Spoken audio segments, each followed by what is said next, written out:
Ndërkohë, me kolegen Klesiana Omeri do të lidhemi në këto momente sepse me sa duket ka nisur procesi i numërimit të votave të emigrantëve për qarkun e Korçës. Klesi, ndonjë rezultat apo është ende shumë shpejt për të kuptuar se çfarë kanë vendosur korçarët që nuk jetojnë në Korçë? Duke qenë se ka nisur votimi përsa i përket bashkisë Pustecit të qarkut të Korçës, paralelisht edhe në Parkun Olimpik ka nisur procesi i numërimit përsa i përket votave të emigrantëve që kanë ardhur për qarkun e Korçës në tërësi, që do thot pavarësisht se ka nisur vetëm në një bashki në qarkun e Korçës procesi i numërimit, këtu në Parkun Olimpik po numërohen të gjitha votat që kanë ardhur nga diaspora për këtë qark. Siç mund ta shohim edhe nga pamjet, grupet e numërimit janë të vendosura dhe pritet hapja e kutive për cilën janë duke punuar administrata zgjedhore. Tashmë ne jemi zhvendosur disa metra më tutje për shkak se i gjithë ambienti nga ku kemi raportuar deri pak orë më parë tashmë i përket vetëm administratës zgjedhore që është për votën e emigrantëve, kështu që do të presim edhe rezultatet e qarkut të Korçës. Mund të themi që do të jetë rezultatet e para që do të vinë nga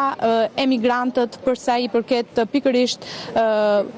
votave, duke qenë se me interes është pritur dhe se si kanë votuar emigrantët, është një proces që po ndodh për herë të parë, kështu që patjetër ka edhe shumë interes. Pra Klesiana, mjafton që të merret vetëm një kuti nga qarku në këtë rast i Korçës, siç ka ndodhur me kutitë e Pustecit, dhe më pas menjëherë grupet e numërimit më hapin kutinë e emigrantëve të atij qarku. Po, do të veprohet kështu, pavarësisht se cilës bashki nis numërimi në qarqet e Shqipërisë, këtu në Parkun Olimpik do të veprohet në nivel qarku procesi i numërimit, duke mos ditur se në fakt cilës bashki i përket, duke qenë se ndarja e votave të diasporës është bërë në nivel qarku. Vetëm nuk është ndarë sipas bashkive, kështu që patjetër këtu në Parkun Olimpik procesi do të jetë i numërimit të votave në nivel qarku, kështu që nga emigrantët me gjasa do të kemi rezultatin e parë për qarkun e Korçës se kë prej forcave politike ata kanë zgjedhur me shumicë votash. Ka përfaqësues të partive politike, transmetuan para pak çastesh drejtuesin politik të diasporës për Partinë Socialiste Tauland Balla, i cili dha një mesazh nga aty. Klesiana, shkurtimisht edhe me këtë informacion. Po, në fakt, përpos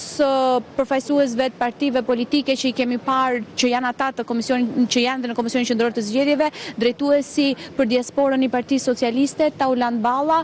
po qëndron për disa minuta këtu në Parkun Olimpik për ndjekur nga afër procesin, ndërkohë kemi parë edhe prezencë të vëzhguesve ndërkombëtar të ambasadave, po ashtu vëzhguesit e OSBE ODIR. Është një proces që po ndiqet me mjaft interes jo vetëm nga mediat, por edhe sigurisht nga partitë politike,